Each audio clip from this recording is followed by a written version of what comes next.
The kingdom of Valeria did not fall in a single night. It began with whispers. When King Alaric died, the bells tolled for 3 days.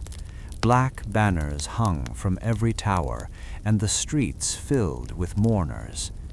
But behind the heavy oak doors of the royal council chamber, grief quickly turned to calculation. Because the throne did not pass to a seasoned warrior, it passed to Queen Eloin. She had been known for her quiet intellect, for evenings spent in the library studying ancient treaties, economic records, and philosophies of governance. She spoke softly. She rarely interrupted. She preferred ink to steel. And in a kingdom that respected strength above all else, that was seen as weakness. The northern horizon darkened almost immediately. King Darius of Norhaven had long coveted Valeria's fertile plains and strategic ports. He was a conqueror whose name mothers used to frighten children. His armies had crushed 3 kingdoms in 5 years. His cavalry moved like thunder. His siege engines were said to break stone as if it were bread. Within a week of Eloin's coronation, a messenger arrived bearing an iron cylinder sealed with black wax. The message inside was simple. Surrender your crown within 30 days, and your people will be spared. Resist, and Valeria will burn. The council erupted. General Corvin slammed his gauntleted fist on the table. We must mobilize immediately. Call every banner. Fortify the northern pass. Lord Harwick, the wealthiest noble in the realm, leaned back coldly. Mobilize with what treasury? The late king drained our coffers rebuilding the southern fleet. Another voice whispered what many feared but dared not say loudly. We cannot defeat Darius in open war. All eyes eventually turned to Queen Eloin. She sat at the head of the table, the crown still unfamiliar upon her brow. Her hands rested calmly on folded parchment. Her face revealed nothing. Your Majesty, General Corvin pressed, what are your orders? There was a long silence. Outside the chamber windows, the capital buzzed with rumor. Merchants began hiding their goods. Farmers whispered about fleeing south. Some nobles had already begun quietly transferring gold to foreign accounts. Valeria was not yet under attack, but fear had already invaded. Finally, Eloin spoke. We will not answer Darius today. The room stiffened. Instead of calling for troops, she requested something unexpected. She asked for trade records from the last 10 years. She asked for maps of supply routes beyond their borders. She asked for a list of foreign debts owed to Valeria. She asked which nobles had family ties to neighboring courts. General Corvin frowned.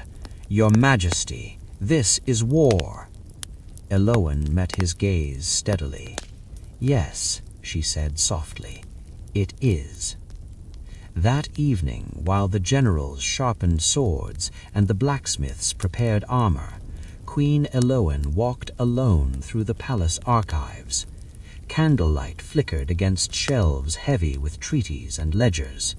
She understood something few others did. Darius's strength did not begin on the battlefield. It began long before, in grain contracts, in iron shipments, in mercenary wages, in political alliances built on fear. If you could weaken those foundations, the army standing upon them would tremble. She summoned not just generals, but merchants, diplomats, ship captains, and scholars of foreign courts. Some nobles scoffed. She hides behind parchment while Darius sharpens his blade. But Eloin was not hiding. She was measuring. She studied which northern barons supplied Darius's cavalry horses. She noted which river kingdoms transported his wheat. She learned which of his generals were rivals in ambition. The queen, who had never led an army, began assembling a different kind of force. Not soldiers, leverage. In the capital, the people expected stirring speeches and banners of defiance.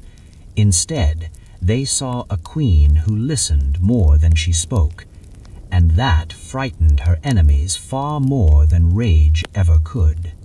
Because King Darius prepared for siege engines and armored battalions, he did not prepare for patience. The 30 days had begun to pass, and Queen Eloan had not raised a single sword. Yet the war had already started. King Darius believed in visible power, steel walls of infantry, cavalry that shook the earth, siege towers that cast shadows like moving fortresses.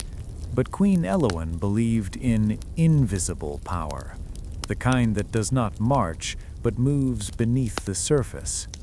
On the third night after receiving Darius's ultimatum, Eloan did not meet with generals.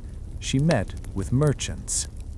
The royal council chamber, once filled with armored men, now held traders smelling of salt and spice, bankers with ink-stained fingers, and ship captains whose skin was hardened by sea wind. General Corvin watched from the shadows, visibly displeased. "This is not a marketplace, Your Majesty," he muttered. "No," Eloan replied calmly. "It is a battlefield." She ordered the great war map to be unrolled across the oak table, but this was not the usual military map.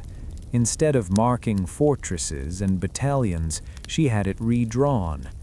Grain routes from the eastern plains, iron shipments from the Frost Peak Mountains, horse breeding valleys under minor lords loyal to coin, not crowns, river toll crossings controlled by neutral territories.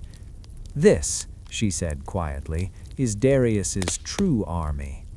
The room fell silent, because Darius's conquests had made him feared, but conquest required supply. His armies were vast, yes, but vast armies eat like fire. One merchant cleared his throat. "Your Majesty, much of this trade passes through the neutral state of Ravarin." Eloan nodded. Ravarin had declared itself neutral in every war for decades. It profited by selling to both sides. "And what does Ravarin value most?" she asked. "Profit," the banker answered immediately. "Good," Eloan said. "Then we will make neutrality expensive." Within days, sealed letters left the capital. To Ravarin's council, offering exclusive port access and reduced tariffs if certain grain shipments were delayed. To the Frost Peak mining guilds, offering long-term contracts at higher rates if iron exports to Norhaven slowed due to inspection concerns. To the southern horse lords, reminding them that Darius had once annexed a cousin's territory and might do so again once stronger. Eloan did not threaten, she persuaded. She promised stability over conquest. Meanwhile, spies were dispatched, not to steal battle plans, but to count wagons. How many iron carts crossed the northern bridges weekly? How much wheat was stored in Darius's frontier granaries? How often were mercenaries paid? Every answer revealed something critical. Darius's recent campaigns had drained more than they appeared to. His treasury was stretched. His army relied heavily on mercenary companies whose loyalty lasted only as long as coin flowed. And coin flowed only as long as trade remained steady. 2 weeks into the ultimatum, subtle changes began. In Norhaven's capital, the price of iron rose by nearly a third. Blacksmiths complained of unexpected delays. Grain shipments arrived late due to river inspections. Horse traders suddenly preferred southern contracts. Darius's quartermasters grew uneasy. The army remained strong, but maintaining strength was becoming expensive. Back in Valeria, General Corvin approached the queen. "You are gambling," he said bluntly. "If Darius marches tomorrow, our army is still smaller."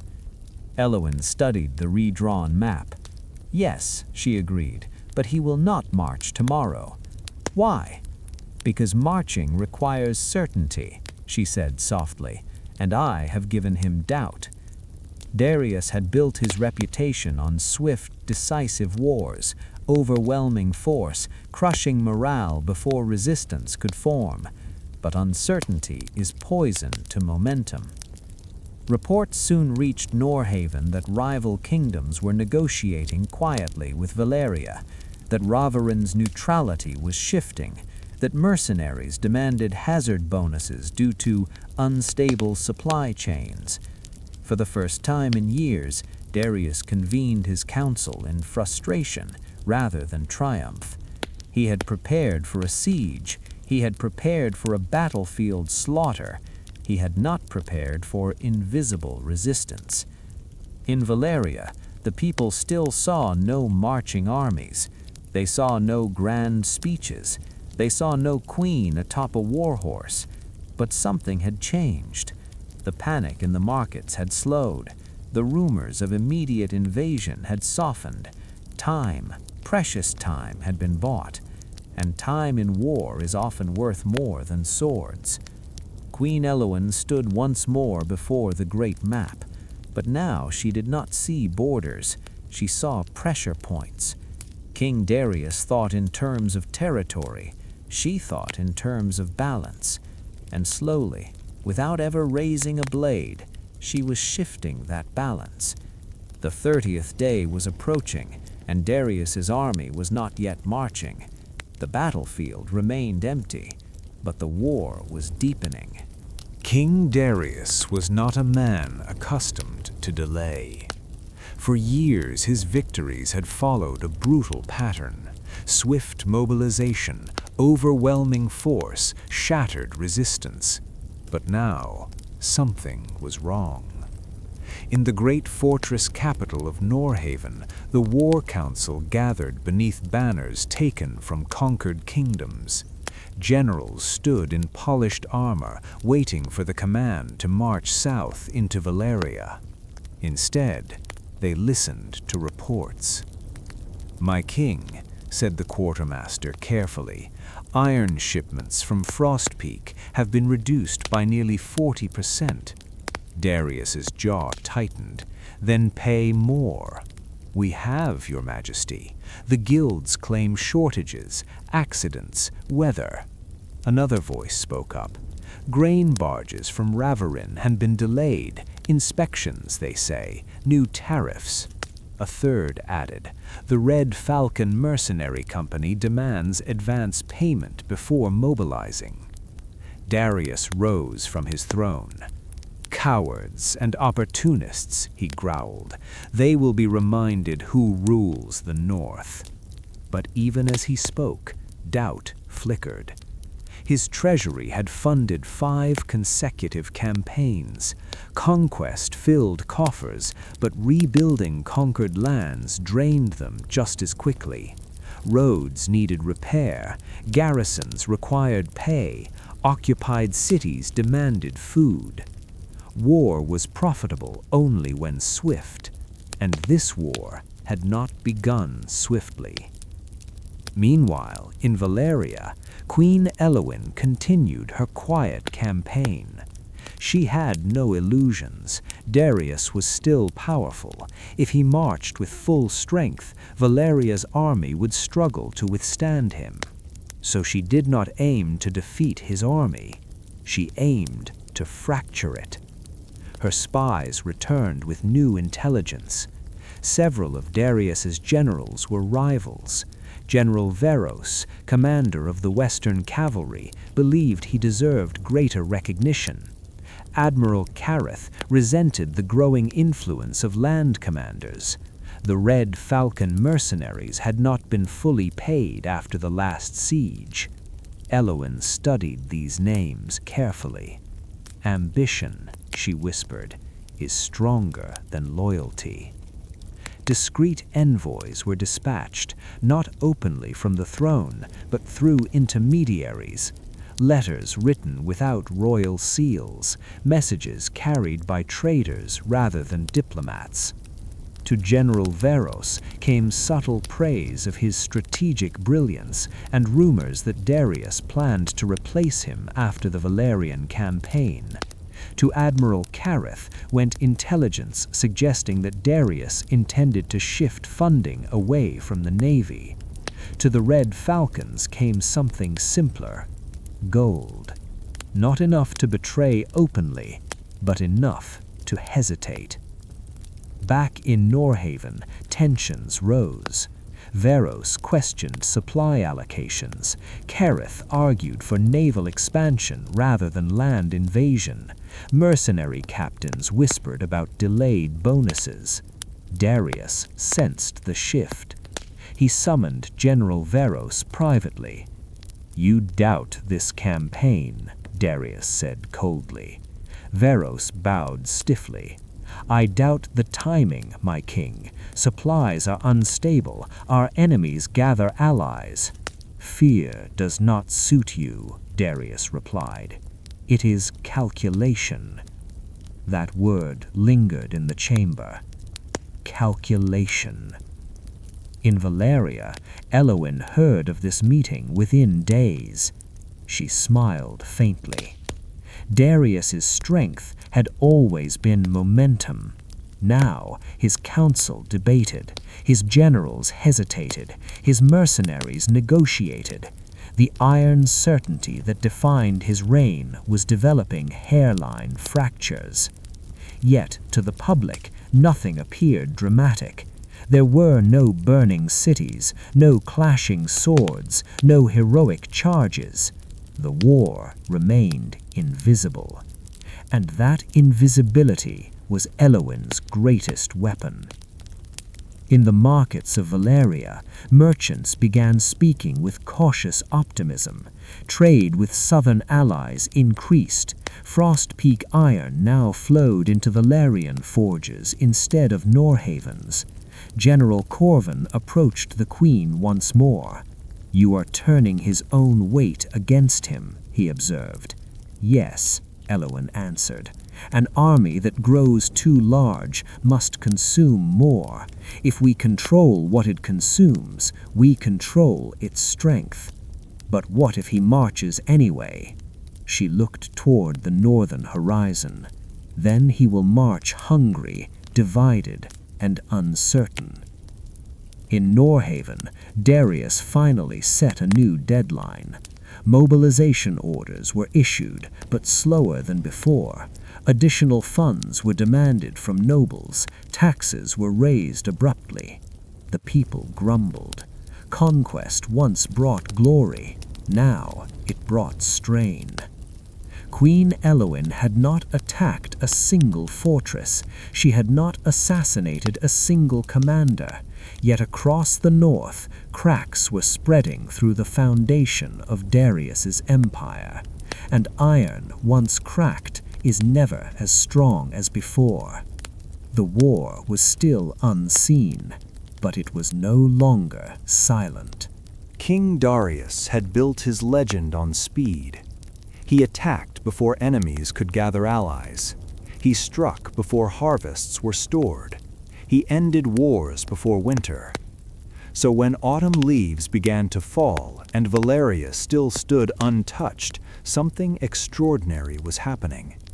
The invasion had been expected weeks ago. Instead, Norhaven's armies remained stationed along their own frontier, waiting for supplies that trickled in too slowly.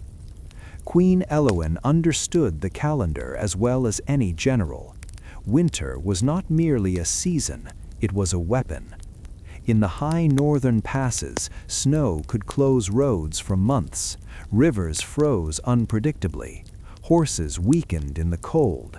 Maintaining large armies during winter was ruinously expensive. If Darius failed to invade before the first heavy frost, he would face a terrible choice: march into Valeria with unstable supply lines during winter, or delay the campaign until spring, admitting weakness. Eowyn's strategy now sharpened. She called for increased purchases of grain, not to hoard selfishly, but to tighten regional markets further. Frost Peak miners were offered winter subsidies to prioritize Valerian contracts. Southern allies were encouraged to inspect Norhaven-bound shipments more rigorously as storms approached. But her most brilliant move was quieter. She invited Ravarin's leading trade families to Valeria's capital for a winter prosperity summit. Publicly, it was a celebration of commerce. Privately, it was a negotiation. Ravarin thrived on neutrality, but neutrality depends on balance. If Norhaven grew too dominant, Ravarin's independence would vanish. Eowyn laid out no threats. She simply presented numbers. If Norhaven conquered Valeria, Darius would control 3 major ports. Trade taxes would centralize. Ravarin's leverage would evaporate. But if Valeria remained sovereign and grateful, Ravarin would gain preferential winter trade rights for 5 years. Profit spoke louder than loyalty. By the time the summit ended, Ravarin's officials issued new, temporary winter transport regulations. Grain shipments north slowed further. Iron convoys required additional documentation. Nothing openly hostile, just enough friction to compound Darius's frustration. In Norhaven, tension exploded. Quartermasters reported dwindling reserves. Soldiers complained of delayed pay. Mercenary captains refused to move without advance compensation. General Varos argued for immediate invasion before morale deteriorated further. Admiral Kareth opposed it, insisting winter seas would be safer for naval dominance. Their disagreement turned heated. And Darius, once the unchallenged voice of authority, now had to mediate between ambitious subordinates. The cracks were widening. Meanwhile, in Valeria, Queen Eowyn prepared visibly, but modestly. She reinforced northern fortresses just enough to signal readiness. She ordered training drills in open fields where spies could see them. She ensured rumors spread that Valeria had secured unexpected alliances. Perception mattered. If Darius believed Valeria stronger than expected, hesitation would deepen. As the first frost touched the northern hills, a crucial moment arrived. Darius summoned his war council for a final decision. March now, through unstable supply lines, fractured command, and approaching snow, or wait until spring. Waiting would mean 6 months of sustaining a restless army, 6 months of rising costs, 6 months for Valeria to grow even stronger diplomatically. For the first time in years, Darius chose caution. The invasion was postponed until spring. It was not announced as weakness, it was framed as strategic patience. But across the north, observers understood the truth. The unstoppable conqueror had hesitated. In Valeria's palace, General Corvin brought the news to Queen Eowyn. "They will not march before winter," he said, barely hiding his astonishment. Eowyn closed her eyes briefly, not in celebration, but in calculation. Winter had not defeated Darius. Delay had. And delay was her design. Yet she knew something critical. Spring would come. Darius would not abandon ambition. He would regroup. He would attempt to restore momentum. This was not victory, it was positioning. As snow began to blanket the northern passes, Valeria did not burn. Its cities remained intact. Its people worked through winter markets instead of fleeing in panic. Queen Elowin stood upon the palace balcony, watching snow fall over the capital. She had never led a charge, she had never drawn a blade in battle, yet an entire invasion had been stopped without a single clash of armies. The people did not yet fully understand what had happened, but history would, because sometimes the most decisive battles are the ones no one sees. And winter, that year, became Valeria's silent ally. Winter did not bring peace. It brought whispers. Snow covered the northern passes, but words traveled freely across borders. Traders, mercenaries, priests, and travelers carried more than goods. They carried stories. And Queen Elowin understood something few rulers ever truly grasped. If you control the story, you control the war. In Norhaven, King Darius faced a growing problem. His armies had not marched. Taxes had risen to sustain them through winter. Merchants complained, nobles grumbled behind closed doors. For the first time in years, victory was not visible. So, Elowin sharpened a new weapon: information. She summoned her most discreet advisors, not generals, but scribes, diplomats, and those who understood how rumors breathe. "Tell me," she asked, "what do the northern taverns say?" A spymaster bowed.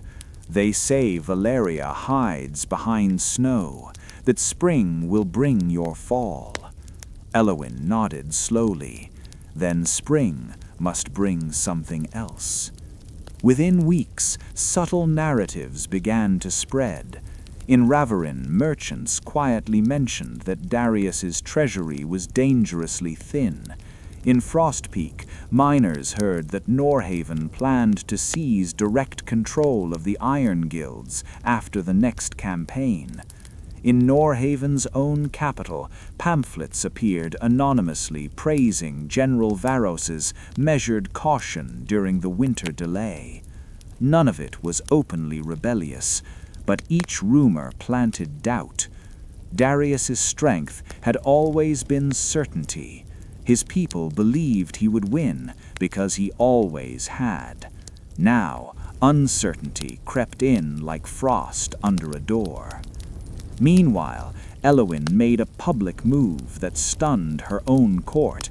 She reduced winter taxes in Valeria. The treasury protested. "Your Majesty, we must prepare for spring." "We are," she replied calmly. Lower taxes meant merchants prospered. Prosperous merchants traded more. Increased trade strengthened alliances. And most importantly, it contrasted sharply with Norhaven's heavy levies. Soon, comparisons spread. Valeria grows wealthier, while Norhaven tightens belts. Darius heard these murmurs. He reacted as he always had, through force. 2 minor lords suspected of hoarding grain were arrested publicly. A merchant guild accused of price manipulation was fined heavily. The actions were meant to restore control. Instead, they amplified fear. Elowin did not need to accuse Darius of tyranny. He demonstrated it himself. As winter deepened, desertions began quietly within the Red Falcon mercenaries. Nothing dramatic, just contracts not renewed. Soldiers choosing safer employment elsewhere. General Varos requested additional funds to maintain morale. Darius refused. Tension grew sharper. Back in Valeria, General Corvin confronted the Queen. "You weaken him without battle," he admitted, "but rumors are wind. What if he regains control by spring?" Elowin stood before the great map once more. "Rumors are not wind," she said softly. "They are seeds." "Seeds?" "Yes, and by spring they bloom." She revealed new intelligence. A southern kingdom, long fearful of Norhaven, was considering formal alliance with Valeria. Ravarin's council had quietly shifted trade quotas further south. Frostpeak guild leaders were debating autonomy protections. Darius's empire, once bound tightly by fear and profit, was now held together by strain. Fear inspires obedience, but only when victory seems inevitable. If victory becomes uncertain, fear turns inward. As winter nights stretched long, Norhaven's court grew restless. Varos and Kareth argued openly during council meetings. Treasury officials warned of deficits. Nobles began calculating whether continued expansion was worth the risk. For the first time in his reign, Darius faced something he had never conquered: doubt within his own walls. And Queen Elowin, seated calmly beside her palace fire, never lifted a sword. She wrote letters, she adjusted tariffs, she listened to reports, and she waited. Because spring would come. Armies would march, but when they did, they would not be marching from a position of unbreakable strength. They would march burdened by rising costs, strained alliances, ambitious generals, and a ruler forced to prove himself again. The battlefield was months away, yet the war of perception was already tilting. And in wars between giants, sometimes the smallest whisper can fracture the loudest roar. When the snow began to melt, the roads of the north turned to mud, and mud is the enemy of armies. King Darius had delayed through winter, but he would not delay again. Pride alone would not allow it. His reputation had been built on decisive conquest. The longer Valeria stood untouched, the more dangerous that image became. So when the first clear days of spring arrived, banners were raised. Drums echoed across Norhaven's capital. Orders were issued. Blacksmiths worked through the night. Messengers rode hard to summon every pledged lord. The invasion would begin. But this time, it was not the unstoppable surge of previous wars. It was forced. Darius stood before his assembled commanders. "We march within 10 days, he declared. "Valeria will fall before summer." His voice was firm. Yet around the great hall, something had changed. General Varos's expression was tight. Admiral Kareth's loyalty was measured, not fervent. Treasury officials whispered of the cost of prolonged mobilization. And beyond the capital, merchants calculated risk instead of celebrating inevitable victory. In Valeria, the news arrived swiftly. General Corvin hurried into the council chamber. "Your Majesty, Norhaven mobilizes. This is no rumor." Queen Elowin did not appear surprised. "Of course they do," she replied calmly. "They must." This was the moment she had prepared for, not with larger armies, but with altered balance. Over winter, Valeria had strengthened key mountain passes, not massively, but strategically. Narrow choke points were reinforced. Supply caches were hidden in valleys known only to local guides. More importantly, alliances quietly solidified. The southern kingdom of Arthenia had signed a defensive pact, publicly neutral but privately committed to cut trade if Valeria were invaded. Ravarin's grain exports to Norhaven fell another 20%. Frostpeak miners now favored Valerian contracts almost entirely. Darius would march, but he would march with shortened supplies and fragile loyalty. As Norhaven's army began its advance south, early signs of strain appeared. Wagons moved slower through muddy roads. several mercenary units demanded additional pay before crossing the border. Minor lords complained about the length of mobilization without plunder. Then came the first true shock. A border skirmish, not between Valeria and Norhaven, but within Norhaven's ranks. A dispute between Varus's cavalry and the mercenary captain escalated over unpaid bonuses. Steel was drawn, blood was spilled. It was quickly contained, but news of internal conflict spread faster than the army itself. Queen Elowin received the report with measured silence. "Pressure reveals fractures," she said softly. General Corvin looked at her with new respect. "You knew this might happen?" "I knew pride would force him forward, and I knew the foundation beneath him was weakened." When Norhaven's vanguard finally reached Valeria's northern border, they expected swift engagement. Instead, they found something frustrating. Empty villages, evacuated in advance, fields already harvested early, bridges partially dismantled, slowing supply carts. Not devastation, preparation. Darius's army was powerful, but forced to stretch thin to secure its own supply line. Meanwhile, something even more destabilizing occurred. Ravarin announced temporary suspension of military-grade iron to all warring parties, citing regional instability. In reality, it meant Norhaven's replacement weaponry slowed dramatically. Darius raged in his command tent. He had marched to prove dominance. Instead, each step forward revealed obstacles he had not anticipated. Valeria's main army remained defensively within fortified terrain. They did not rush to meet him. They did not grant him the decisive battle he craved.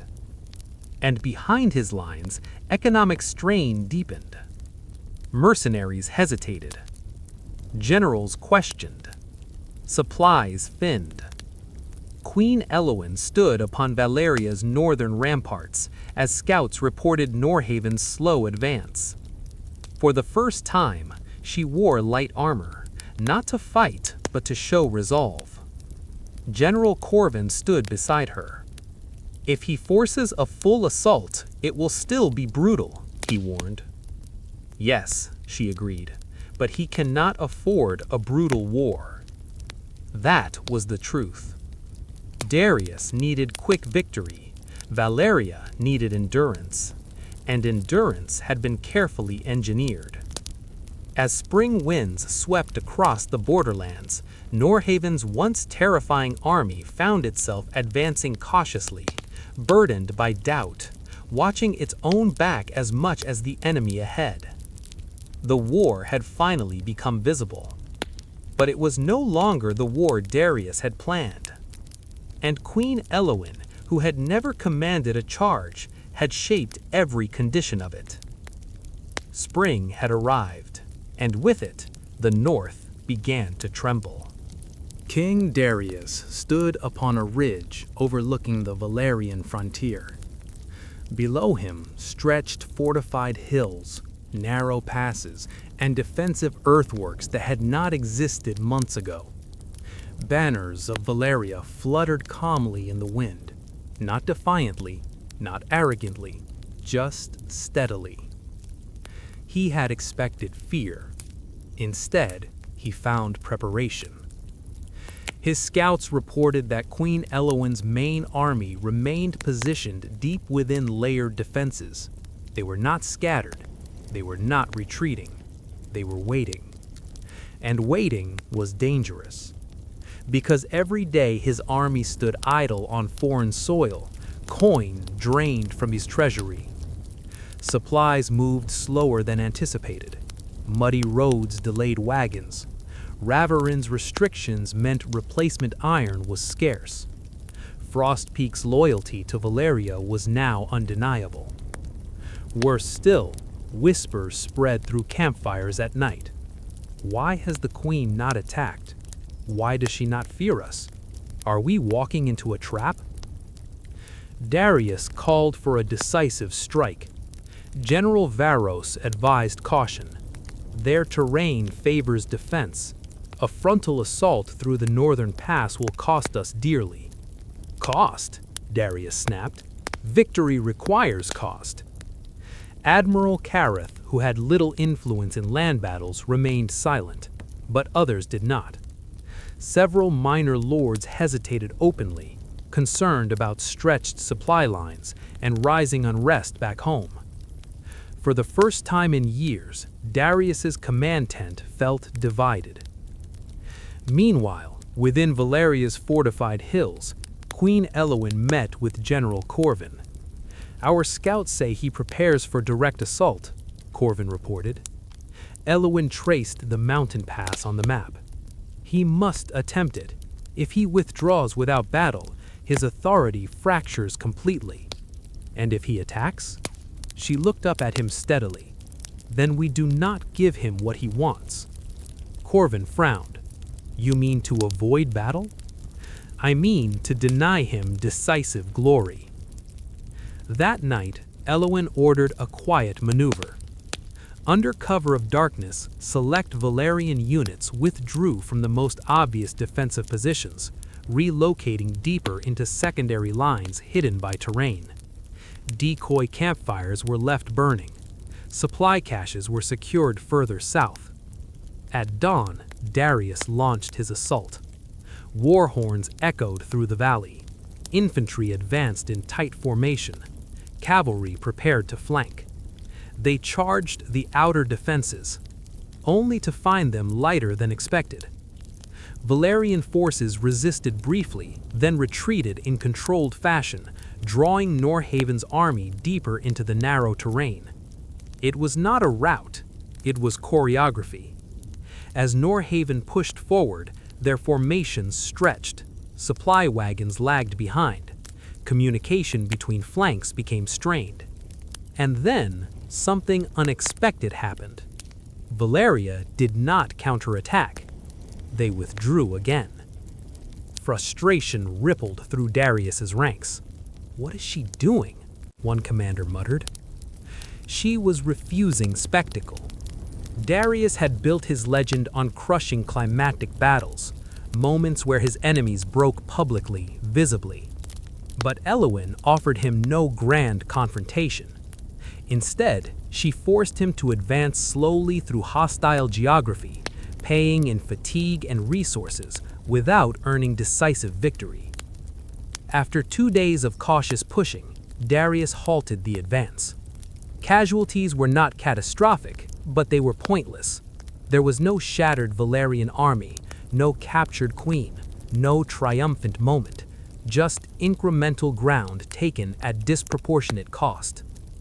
Back in Norhaven, news traveled fast. The army advances, but slowly. Resistance is stronger than expected. Supplies remain strained. Merchants grew anxious. Nobles questioned the campaign's wisdom. General Varros quietly argued that prolonged operations risked larger instability at home. In Valeria's capital, citizens braced for siege, but instead, reports spoke of steady defense and controlled retreats. Queen Elowin addressed her council. "We are not fighting for territory today. We are fighting for endurance." She understood something Darius struggled to accept. A conqueror's power depends on perception of inevitability. If victory appears costly and uncertain, fear dissolves. On the 4th day of stalled advance, a courier arrived in Darius's camp. Rebellion had flared in one of his recently conquered western provinces. Nothing massive, but enough to demand attention. His empire was stretching too thin, and Valeria had not yet even fully engaged him. Darius faced a choice: commit fully to a drawn-out campaign in hostile terrain, or withdraw temporarily to stabilize his realm. Neither option offered glory. That was Elowin's victory. The greatest battle of the war had just occurred, and it ended without decisive clash. No legendary charge, no dramatic duel, only strategic denial. Darius had come seeking spectacle. Elowin gave him exhaustion. And in doing so, she transformed strength into strain.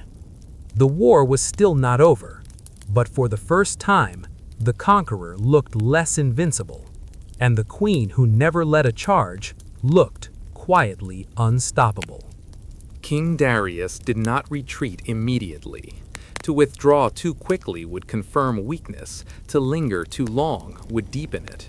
So he chose the most dangerous path of all, hesitation. His army remained encamped along the contested hills of northern Valeria. Patrols skirmished occasionally, minor ground shifted hands, but there was no decisive blow. And with every passing week, the invisible pressure Queen Elowin had engineered tightened. In Norhaven's capital, unrest simmered. Taxes had been raised twice within a year. Merchant guilds complained that trade routes once guaranteed by conquest were now unstable.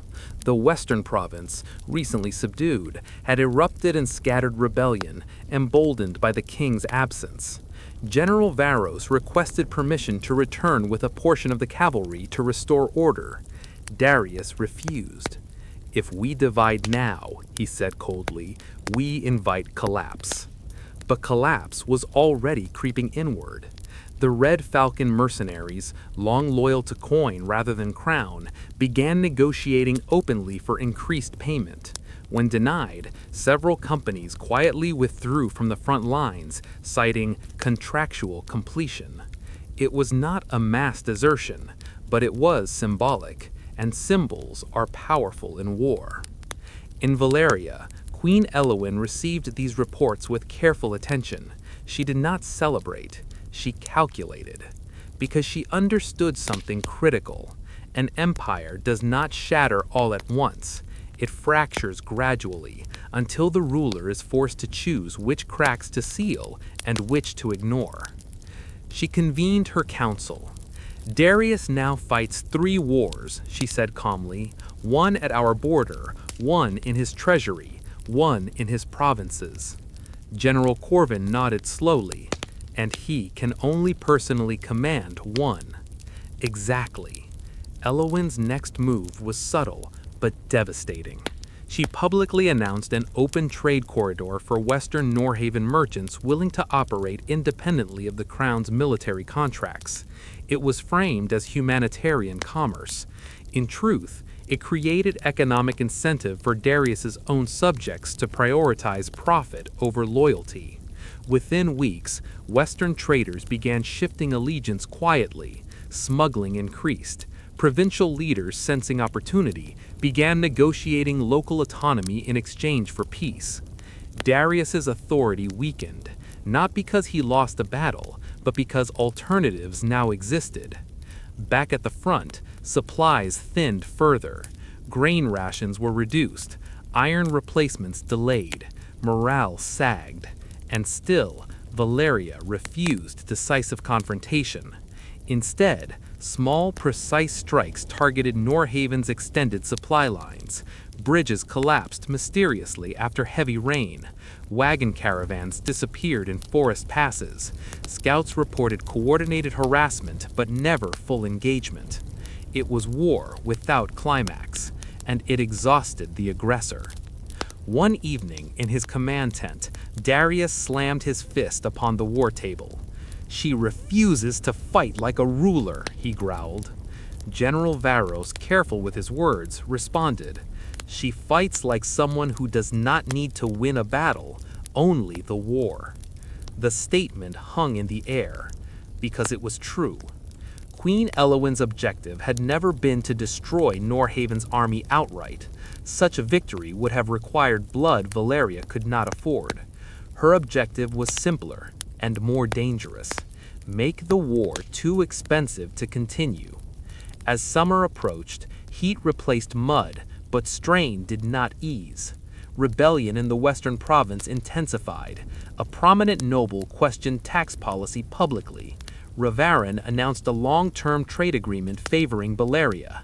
The image of Darius as unstoppable conqueror began to fade. Fear was replaced with calculation.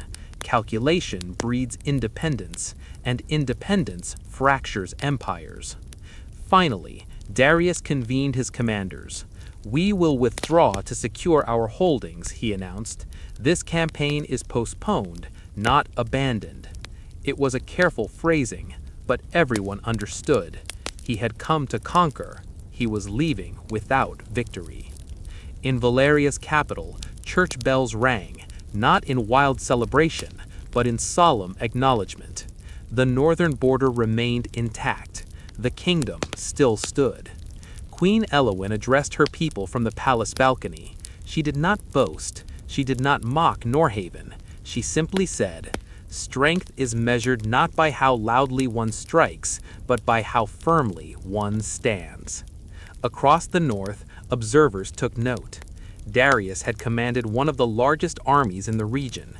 Elowin had never personally led a charge, yet through alliances, trade, patience, and strategic restraint, she had forced the most feared conqueror of the era to retreat, not through dramatic battlefield triumph, but through controlled, relentless pressure. The empire had not collapsed, but it had cracked, and cracks once formed rarely disappear. They widen, slowly, inevitably, and Queen Elowin, without ever leading an army, had begun the widening. King Darius returned to Norhaven, not in chains, not in disgrace, but not in triumph. There were no captured banners paraded through the capital, no defeated queen kneeling before his throne, no new territories to tax. Instead, there were ledgers, deficits, delayed payments, restless nobles, a western province inching closer to open rebellion. He had not lost a great battle, yet somehow he had lost something far more dangerous: momentum. In empires built on conquest, momentum is everything. It keeps rivals silent. It keeps generals obedient. It keeps the people believing that sacrifice leads to glory. And now that belief was weakening. Queen Elowin understood this perfectly. From her palace in Valeria, she did not celebrate openly. She did not provoke. She did not send mocking envoys. Instead, she made one decisive move. She formalized alliances. Arthenia signed a public defensive pact with Valeria. Ravarin declared long-term economic partnership. Frostpeak guild leaders secured independent trade protections under Valerian guarantees. Each treaty was peaceful. Each agreement was legal. And together they encircled Norhaven diplomatically. Darius could not attack again without risking a coalition war. Inside Norhaven, pressure intensified. General Varos, once loyal, began receiving quiet support from nobles who questioned Darius's judgment. Admiral Kareth argued that resources should focus on stabilizing the navy rather than further land campaigns. Merchants demanded reduced taxes. The Red Falcon mercenaries fully withdrew from Norhaven's permanent contracts, choosing safer employers. And in the western province, rebellion finally erupted into open defiance. Not massive civil war, but enough to demand troops. Darius now faced a brutal equation. If he crushed the rebellion forcefully, he risked further alienating merchants and nobles. If he negotiated, he appeared weak. If he prepared another invasion of Valeria, he risked fighting on multiple fronts with strained finances. Queen Elowin had never besieged his capital, yet she had placed him under siege from within. One evening, in Norhaven's Grand Hall, a delegation of senior nobles approached Darius. They did not accuse him. They did not insult him. They simply requested strategic recalibration. Translation: end expansion, stabilize the realm, relieve economic pressure. Darius saw it clearly. The same men who once cheered conquest now prioritized preservation. Fear shifted direction. It no longer pointed outward toward Valeria, it pointed inward toward instability. Back in Valeria, General Corvin brought news of Norhaven's internal crisis. "Your Majesty," he said quietly, "their western lords are negotiating autonomy. Varos has not publicly declared rebellion, but he commands loyalty." Queen Elowin looked toward the northern horizon once more. She said, "We do nothing." Corvin blinked.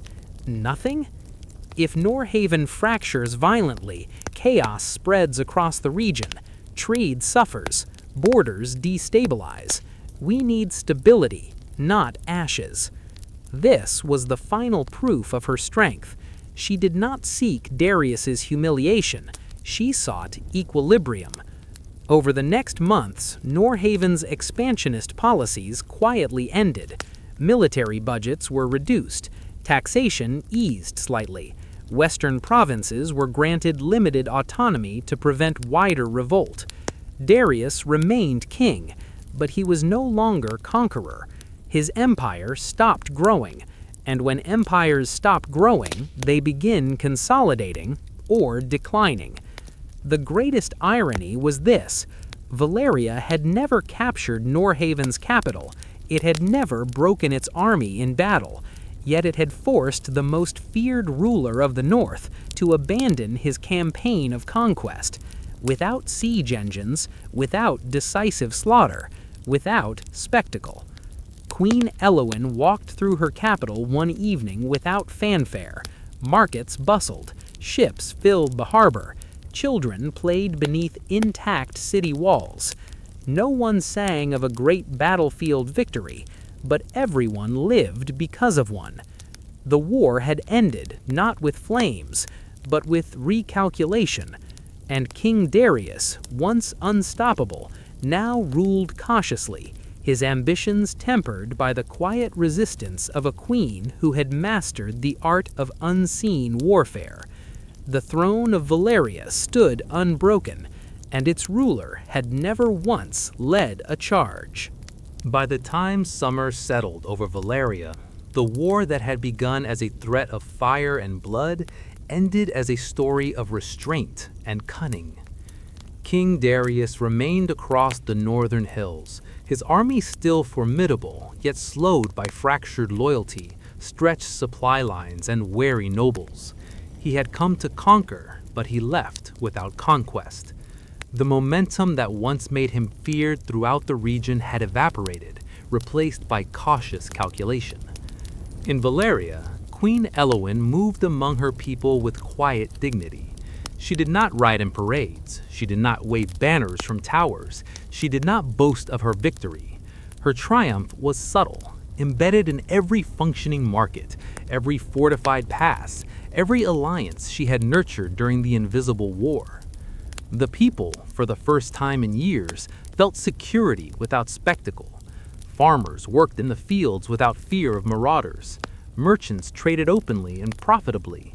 Scholars returned to their studies.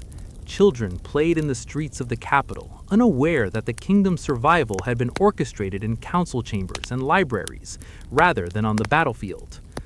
General Corvin, who had served both King Alaric and now Queen Elowin, reflected aloud as they surveyed the northern horizon together. "Your Majesty," he said, "you have defeated Norhaven without ever raising a sword." Elowin smiled faintly, her gaze calm and unwavering. "No, I have not defeated them. I have denied them victory." Corvin frowned. "A subtle difference?" "A profound one," she said. "A conqueror's power is built on perception. He thrives when his enemies are afraid. I did not need to destroy them. I needed to make them question themselves. That is the essence of strategy." Her counsel had been unconventional. Scholars, merchants, and envoys had advised her alongside generals. Trade negotiations had become weapons. Rivers, roads, and mountains were as important as fortresses. The letters she sent to allies, rivals, and neutral states have shifted loyalty and incentives faster than armies ever could. She had built a war of patience, pressure, and perception. Darius had underestimated one thing above all: the strength of intelligence over brute force, the subtlety of diplomacy over fear, the patience of a ruler who knows that time itself can be the most relentless weapon of all. Throughout the kingdom, the result was visible in smaller ways.